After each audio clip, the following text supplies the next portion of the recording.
गुरुसमारम्भां यतिशेखरमध्यमां लक्ष्मीवल्लभपर्यन्तां वन्दे गुरुपरम्पराम् ஆழ்வார்கள் வாழி அருளிச் செயல் வாழி தாழ்வாதுமில் குறவர்தாம் வாழி ஏழ்வாறுமுய்ய அவர்களுரைத்தவைகள்தாம் வாழி செய்யமறை தன்னுடனே சேர்ந்து.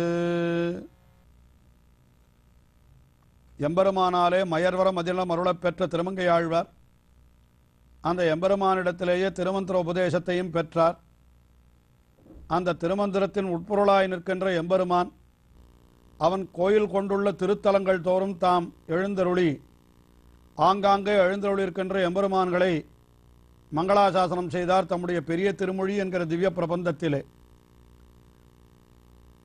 ஏறக்குறைய 51 திவ்ய தேசங்களை ஒரு 90 திருமொழிகளாலே 90 பதிகங்களாலே அவனை மங்களாசாசனம் செய்தவர். மேலே 10ஆம் பத்து 2ஆம் திருமொழி தொடங்கி அந்த எம்பெருமானுடைய விபவாவதார அனுபவங்களையும் செய்து வந்தார். கடைசியிலே 10ஆம் பத்து 11ஆம் பத்து அதனுடைய இறுதி திருமொழியான, அதாவது 11ஆம் பத்திலே 8ஆம் திருமொழி மாற்றமுள என்று தொடங்குகின்ற திருமொழி. அந்த திருமொழியிலே அந்த எம்பெருமானை தாம் உடனே அடைந்து விட வேண்டும் என்ற தம்முடைய துடிப்பை வெளியிட்டார்.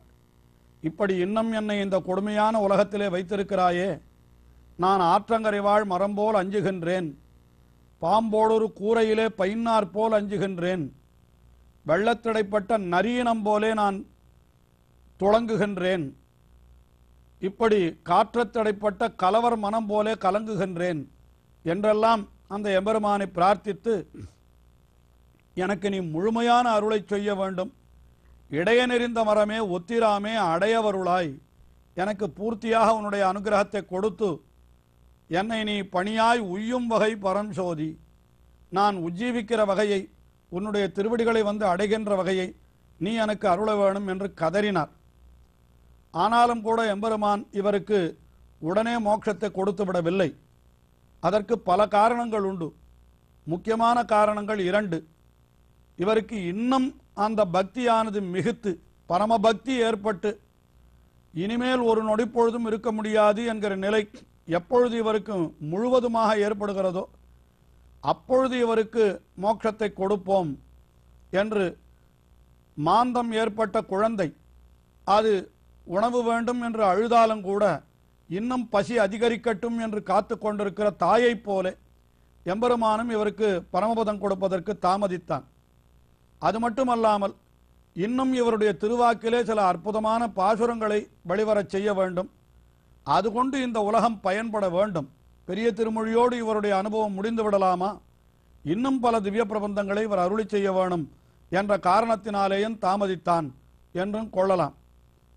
உடனே ஆழ்வார் அந்த எம்பெருமானை உடனே பெற முடியாவிட்டாலும் மனக்கண்ணாலே அவனை கண்டார். அந்த கண்டவுடனே அந்த ஆனந்தத்தாலே அந்த எம்பெருமானை பேசியும் தொழுதும் அவனை பாடியும் கழித்து அந்த எம்பெருமானை அனுபவித்து ஒரு திவ்ய பிரபந்தம் அருளி செய்கிறார்.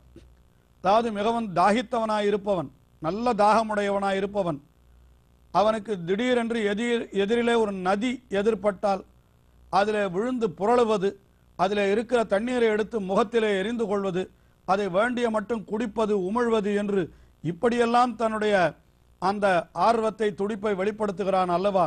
அதுபோல எம்பெருமானை நினைத்தும் பேசியும் தொழுதும் வணங்கியும் பாடியும் ஆடியும் அந்த எம்பெருமானை அனுபவிக்க தொடங்குகின்றார். திருமங்கை ஆழ்வார் தம்முடைய 2வது திவ்ய பிரபந்தமான திருக்குறுந்தாண்டகம் என்கிற திவ்ய பிரபந்தத்திலே, இந்த தாண்டகம் என்கிறது தமிழிலே ஒரு வகை செய்யுள். அதாவது 6 சீர் நெடி, அதாவது 6 சீர்களை கொண்ட ஒரு பதங்களை கொண்டதான 4 வரிகள் கொண்டதான இருக்கக்கூடிய ஒரு பாவிற்கு, பாசுரத்திற்கு, பாடலுக்கு திருக்குறுந்தாண்டகம் என்று பெயராம். எண்சீர்களை உடைய வரிகளை உடையதாயிருந்தால் அதற்கு நெடுந்தாண்டகம் என்று பெயராம். ஆக இது திருக்குறுந்தாண்டகம் என்று இப்பொழுது 6 சீர்களை கொண்ட அந்த வரிகளை கொண்டதாக ஒரு திவ்ய பிரபந்தத்தை அருளி செய்கிறார். இதற்கு அடுத்தபடியாக எண்சீர்களை கொண்டதான ஒரு திவ்ய பிரபந்தம். அது மூன்றாவது திவ்ய பிரபந்தமாக இப்பொழுது நம்மாலே பார்க்கப்படுகிறது. இப்பொழுது திருக்குறுந்தாண்டகத்திலே முதல் பாசுரத்திலே என்ன தெரிவிக்கிறார் என்றால், அந்த எம்பெருமானை கண்டுகொண்ட தொண்டனேன் நான் விடுகிறேன், அவனை ஒருபொழுதும் நான் விடவே மாட்டேன் என்று அந்த எம்பெருமானுடைய அந்த அனுபவத்தை செய்கிறார் முதல் பாசுரத்திலே. நிதீனை பவளத்தூணை நெறிமையால் நினையவல்லார் கதீனை கஞ்சன்மாள கண்டு முன் அண்டமாட மதீனமால வாழ்த்தி வணங்கி என் மனத்து வந்த விதீனை கண்டு கொண்ட தொண்டனேன் விடுகிலேனே. எம்பெருமானை கண்டு கொண்டேன் என்கிறார் ஆழ்வார். அந்த எம்பெருமான் எப்படிப்பட்டவன் என்றால், வரிசையாக அவனை பற்றின விஷயங்களையே தெரிவிக்கிறார் ஒவ்வொரு சொல்லாலேயும். அவனை முதலே நிதியினை என்கிறார். நிதி என்னால் என்ன? அதாவது ஒருத்தன் செல்வமே இல்லாதவனாய் தெரிகின்றவனுக்கு திடீரென்று ஒரு நாள் புதையல் கிடைத்ததானால் அவன் எவ்வளவு மகிழ்வான். அதுபோலத்தான் எம்பெருமானை இழந்து கிடக்கிற நாம் அந்த எம்பெருமானை பெற்றுவிட்டால் ஒரு நிதியை பெற்றது போல. நிதி என்றால் சேம வைப்பாக வைத்திருந்த நிதி என்று சொல்லுவார்கள். அப்படிப்பட்ட சேம வைப்பாக வைத்திருக்கிற நிதிதான் எம்பெருமான். ஒருத்தன் நிதியை கையிலே கொண்டால் எவ்வளவு மகிழ்வான். ஒருத்தனுக்கு நிதி கிடைத்து விட்டது என்றால் மற்றவர்களெல்லாம் கூட அவனை எவ்வளவு கொண்டாடுவார்கள் என்று இதெல்லாம் பார்த்தால் எம்பெருமானை பெற்றவனுக்கும் அதே பேர்கள் கிட்டுகின்றனவாம். ஆயினாலே எம்பெருமானை நிதி என்கிறார். ஆனால் இந்த உலகத்திலே இருக்கிற நிதிகள் எல்லாம் என்ன ஆகும் என்னால் எவ்வளவுதான் நிதி கிடைத்தாலும் அது ஒரு நாள் அழிந்துதான் போகும். நாமே செலவழித்து அழிப்போம் என்று கூட நினைக்க வேண்டாம். பிறர் வந்து கவர்ந்து கொண்டு கூட அதை அழித்து விடலாம். ஆனால் பகவான் ஆகிற நிதியை நாம் பெற்றுவிட்டோமானால் அவனை ஒரு நாளும் நாம் இழக்கப் போவதில்லை என்கிறபடியினாலே என்றைக்கும் நமக்கு நீங்காத செல்வமாக நிறைந்திருக்கக்கூடிய நிதி என்றால் அது பகவான் தான் என்கிறபடியினாலே அவனை நிதியினை என்று தெரிவித்தார். அதற்கு மேலே பவளத்தூணை, பவளம் போலே மென்மையாயிருப்பவன், ஆனால் அதே சமயத்திலே எல்லாவற்றையும் தூங்குகின்ற ஆதாரமாக இருக்கக்கூடிய, அதாவது எல்லாவற்றையும் தாங்குகின்ற அந்த தூண் போலே உறுதியாக இருப்பவன் எம்பெருமான் என்று, நம்மை தாங்குகின்ற தூண் போலே அன்றோ எம்பெருமான் இருக்கிறான் என்கிறபடியினாலே அவனை பவளத்தூணை என்று தெரிவிக்கின்றார்.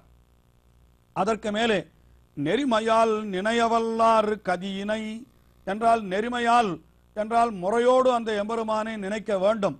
அந்த எம்பெருமானை நினைப்பதற்கு உண்டான முறைகளெல்லாம் தவறாமல் அவனை நெஞ்சிலே யார் கொண்டு நினைக்கிறார்களோ, அதாவது முறையோடு நினைப்பது என்றால் என்ன, அந்த எம்பெருமானே உபாயம், அவனை தவிர வேறொரு உபாயம் இல்லை என்பதை நெஞ்சிலே கொண்டு அவனை நினைப்பவர்களுக்கு அவன் கதி என்று போய் சேரும் இடமாயும் இருக்கிறான். ஆக நெறிமையால் என்கிறது எம்பெருமானே உபாயம் என்பதை காட்டினார் போலே அவனே கதியாயிருக்கிறான் என்று சொன்னபடியினாலே எம்பெருமானே உபேயமாயும் இருக்கிறான். அதாவது அடையப்படும் பொருளும் அவனே, அடைவிப்பவனும் அவனே என்பதை தெரிவிக்கும் வண்ணமாக நெறிமையால் நினையவல்லார், அப்படி நினைக்க வல்லவர்களுக்கு கதியாயிருப்பவனும் எம்பெருமான் தான் என்று தெரிவித்தார். ஆனால் அப்படிப்பட்ட எம்பெருமான் நம்மை அங்கீகரிக்க வேண்டுமானால் நம்முடைய விரோதிகளை போக்கியென்றோ நம்மை அங்கீகரிக்க வேண்டும் என்றால் விரோதி நிரசன சாமர்த்தியமும் அவனுக்கு உண்டு. நம்முடைய விரோதிகளை போக்குபவனும் அவனே என்பதற்கு ஒரு உதாரணம் காட்டுகின்றார். கஞ்சன்மாள கண்டு முன் அண்டமாளும் மதியினை என்கிறார். கஞ்சன் மாள, கஞ்சன் என்றால் கம்சன், அவன் மாளும்படியாக கண்டு, முன் கண்டு என்கிறார். இந்த முன் என்று ஒரு சொல், இதை மிக அழகாக விவரிக்கின்ற பெரியவாச்சான் பிள்ளை, கம்சன் இவனை முடித்து விட வேண்டும், கண்ணனை முடித்து விட வேண்டும் என்று நினைத்தான். ஆனால் அவன் என்ன நினைத்தானோ அதை அவனுக்கே செய்து விட்டான். எப்பொழுதொன்றா அவனுடைய நினைவு நிறைவேறற்கு முன்னமே செய்து விட்டான் என்பதைத்தான் இங்கே கண்டு முன் என்கிறாராம். ஆக இப்படி அவன் என்ன நினைத்தானோ அதை முன்னர் அவனுக்கே செய்து விட்டான், கம்சனை அழித்து விட்டான். கஞ்சன்மாள கண்டு முன் அண்டமாளும், அண்டமாளும் என்றால் உலகத்தை எல்லாம் ஆளுபவன் என்பது பொருள். இவன் உலகத்தை ஆளுகையாவது என்னவென்றால் இப்படிப்பட்ட விரோதிகளை அழித்தல் இருக்கிறதே, அதுதான் பரித்ராணாய சாதூனாம் விநாசாயச்ச துஷ்கிருத்தாம் என்று நல்லவர்களை காத்தல், அது கீழே தெரிவிக்கப்பட்டது. நெறிமையால் நினையவல்லார் கதியினை என்ற சொல்லாலே. அதற்கு மேலே வினாசாயச்ச துஷ்கிருதாம் என்கிறது. கஞ்சன் மாள கண்டு முன் அண்டமாளும் என்று அவனை மதியினை என்கிறார். அவன்தான் மதி, ஞானத்திற்கு விஷயமானவன். அந்த எம்பெருமான் தான். அவன் எப்படிப்பட்டவன்? மாலை வாழ்த்தி. மால் என்னால் அன்பு மிக்கவன், வியாமோகம், நம்மிடத்தில் அன்பே வடிவெடுத்தவன். அப்படிப்பட்ட அந்த மாலான அன்பே வடிவெடுத்தவான எம்பெருமானை வாழ்த்தி வணங்கி, அவனை வாழ்த்தி வணங்கி என்கிறார். அவனை நான் வாழ்த்தினேன், வணங்கினேன். அவன் என்ன செய்தான்? என் மனத்து வந்த விதி என்றார். என் மனத்து வந்த விதி என்பதற்கு என்ன பொருள் என்றால், விதி என்கிற சப்தத்திற்கு பாக்கியம், நம்முடைய பேரு என்பது பொருள். ஆஹா, நம்முடைய வாய்ப்பு, நம்முடைய பாக்கியவசத்தின் காரணமாக வென்றோம். அவன் நம்முடைய நெஞ்சுக்குள்ளே தானே வந்து அப்படி எழுந்தருளி இருக்கிறான். ஆயினாலே அப்படிப்பட்ட அந்த விதியினை பாக்கியவசத்தாலே பெறப்பட்டவனான எம்பெருமானை தானே விரும்பி வந்து அவன் என்ன செய்தான்? என் மனத்து வந்த, நான் அவன் இருக்கிற இடம் தேடிச் செல்ல வேண்டாதபடிக்கு என்ன செய்தான்? அவனே வந்து திருப்பாணாழ்வார் அருளி செய்தார் அல்லவா, பாரமாய பழவினைகள் 10 அறுத்தான், என்னை தன் வாரமாக்கி வைத்தான், வைத்ததன்னி என்னுள் புகுந்தான் என்று, அவனே என்னுள் புகுந்தும் இருக்கிறான் என்று திருப்பாணாழ்வார் அருளி செய்தாரே. அதுபோல இங்கேயும் கூட நம்முடைய விரோதிகளை எல்லாம் தொலைத்து தானே உபேயமாயும் நின்று அவன் என்ன செய்தான்? இப்படி என் மனத்து வந்த விதி என்று பாக்கியவசத்தாலே எனக்கு கிடைத்தவனான இந்த எம்பெருமானை கண்டுகொண்ட தொண்டனேன். இப்படி அந்த எம்பெருமானை நான் கண்டு கொண்டேன், அவனை அறிந்து கொண்டேன். அவனுடைய அருளாலே, அவனுடைய இப்படிப்பட்ட தன்மைகள் எல்லாவற்றையும் அறிந்து கொண்ட நான் அவனை விடுகிலேன், ஒருபோதும் நான் விடமாட்டேன் என்று திருக்குறுந்தாண்டகத்தினுடைய முதல் பாசுரத்திலே அருளி செய்கிறார். இந்த அனுபவம் ஆழ்வாருக்கு இன்னமும் தொடர்கிறது. தொடர்ந்து அனுபவிப்போம். திருமங்கை ஆழ்வார் திருவடிகளே சரணம்.